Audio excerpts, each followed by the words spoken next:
All right, so another thing that happened, man. Charles Barkley. I already mentioned that Charles Barkley and the TNT crew inside the NBA, they're getting moved to ESPN. I think this will be, this. Of course, this will be their last playoff run on TNT. They'll be on ESPN next year, right? Charles Barkley don't like ESPN. Hates their guts. He hates Stephen A. Smith. He hate how ESPN operate. All of the above, right? And so he was on Outkick the coverage. He was on their show, on their podcast, and they was having a conversation about it, right? And said, I don't want. I just thought it was real interesting. Charles Barkley don't care, man. He say whatever he want to say, man. Listen to how Charles Barkley discuss what he's gonna do when he get over to ESPN. Want to talk about LeBron James every freaking day, or Brett Favre, or Aaron Rodgers, or all the you got to talk about. I don't want to do that every day. Now you're going to ESPN, and you've been critical of ESPN, particularly their coverage of the Lakers. What are your thoughts as this is your last season heading over? Yeah, Dan, I'm not going to change. I'm going to do what I want to do. Nobody's going to tell me what to say or what to do. I thought I get upset. They're like the Lakers are contenders. I'm like, no, they're not. No, they're not contenders. Kendrick Perkins, who don't know from a hole in the wall. He's like, the Lakers are contenders. The Lakers are contenders, and I said they're not contenders. And clearly, if you lose in the first round, you're not a contender. But I'm not going to change my personality. Ain't nobody fire me. I make too much money to get fired. So they can't fire me. And first of all, they fire me. They got to pay me for 7 years, and I'm going to quit way before then. But they want to fire me. I would love for them to do that. The only decision we've been making is how long I'm going to work. And I've been going back and forth with TNT for the last 2 months, whether I'm going to work 2 years or 3 years. But if I really wanted to, I could stay for 7 years, which there's no chance of that happening. Zero. But I have made it. I'm making a decision whether I'm going to stay 2 years or 3 years, but it's more likely 2 years. But if they're going to fire me, they'd have to pay me for 7, which they're not going to do because I make too much money. So I'm not worried about getting fired. And nobody at ESPN is going to tell me what to say or do, period. Okay, so I had to do some digging because Kendrick Perkins actually responded that because he said Kendrick Perkins by name, and he said he don't know his behind from a hole in the wall, right? And he also said, said that ESPN is not going to tell him to talk about LeBron all the time. He said he's not going to be forced to talk about the Lakers and pretend that they're good when they're not, right? He said he's going to tell the truth, and you can't tell me what to say.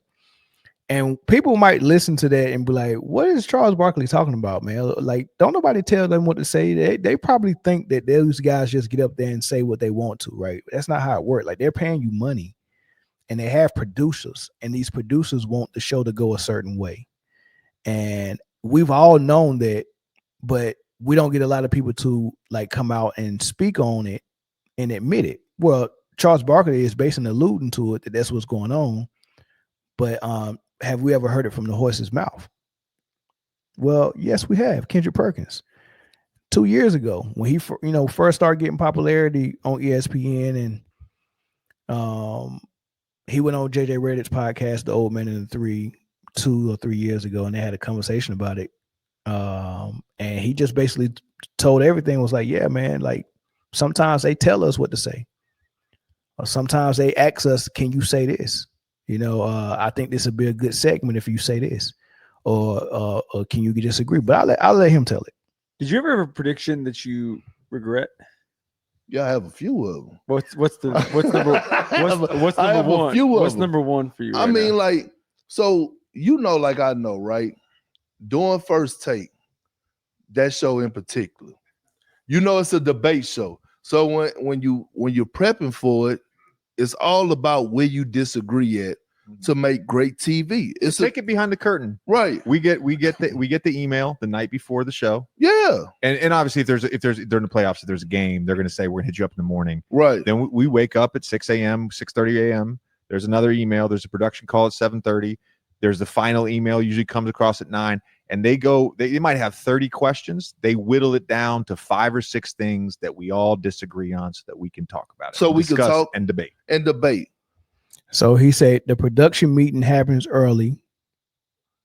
Actually, the day before they actually trying to find topics that they think would be fiery and good on screen.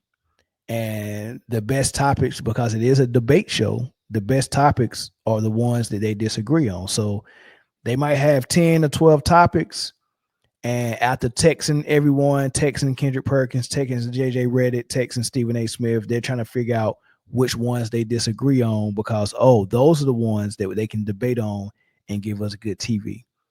So let's narrow it down to the 5 ones they disagree on, right? And that's when you have times where, oh man, well, Stephen A. and Shannon Sharp both agree on this topic, so let's invite T.O. on, or let's invite JJ Redick on, or Jay Will on, because they go have a different opinion and we can have a debate. I think that's corny, right? I think it's corny, especially when you know what's going on and you know that these guys are saying things they don't really believe. They're just saying things for TV. So sometimes I may play devil's advocate and say, fuck it, right? And I remember it was last year, the Phoenix Suns jump out on the Milwaukee Bucks 2-0, right?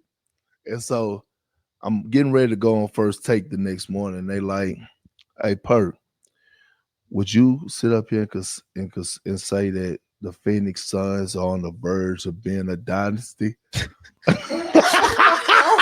And so my big dumb ass, I'm like, fucking hell yeah, I jump out on the limb. They about to win this series anyway, because at that point, it looked like Phoenix was the better team before like Giannis flipped the script.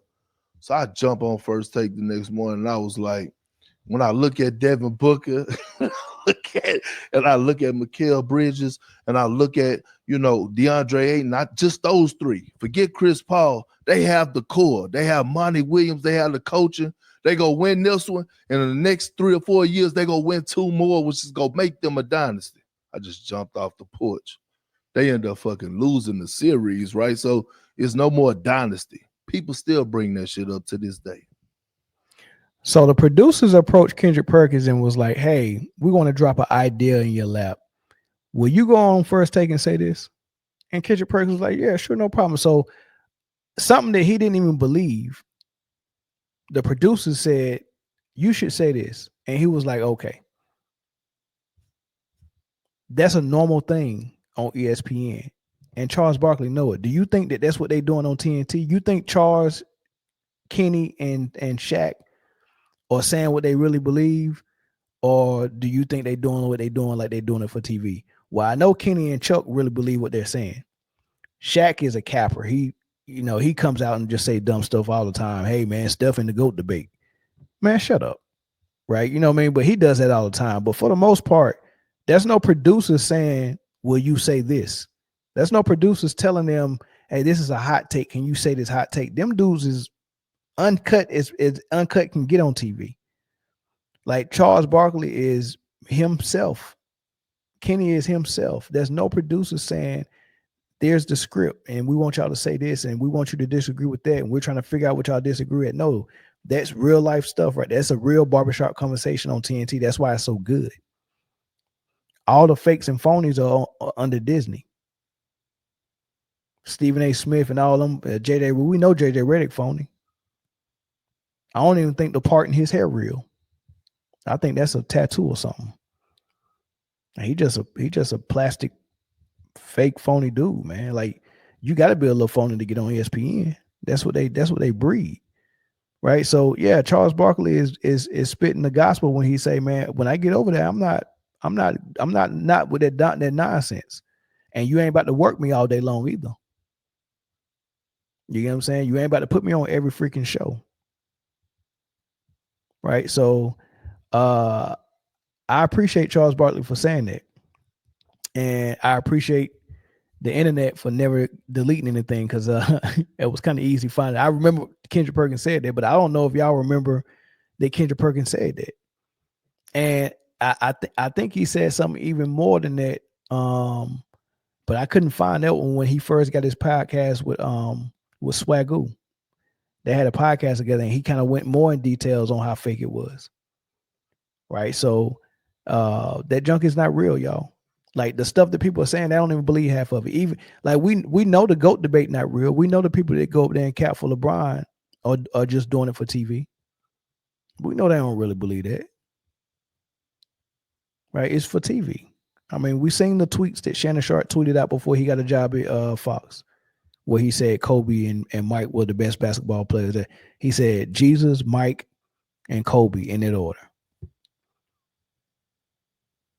And so did Nick Wright say that Kobe was it was Mike, then Kobe, and Kareem or something like that. But these are tweets that you can go and find that they tweeted. That as soon as they got their jobs, some producer must have told them, "Hey, look, I mean, if you want this show to grow some legs and get big, we got to have somebody on this side, and we got to have somebody on this side. This guy is already a Jordan guy, so you can't be a Jordan guy. You need to be over here on the LeBron side." And that's the game, right? That's the game, right? So now you know. Now you know. He said that's cold. Michael, do you think that part real? I don't think so. I seen it move one time. I look, I can't make this up. In the first half, that the last game of the playoffs, go back and look at it. In the first half, JJ Redick Park was right here. Right? They went to commercial break and came back. His part was on this side. I said, boy, that's a cold part that if it can move sides like that. I said, ain't no way that part moves sides like that. And it's just a commercial break. Right? There was some cold work right there. Feel good, $5 super chat. I appreciate it, brother. He said the GOAT debate is literally just trolling for viewership. People get biting on that bait. 100%. You're right. It's clickbait for sure. Clickbait for sure.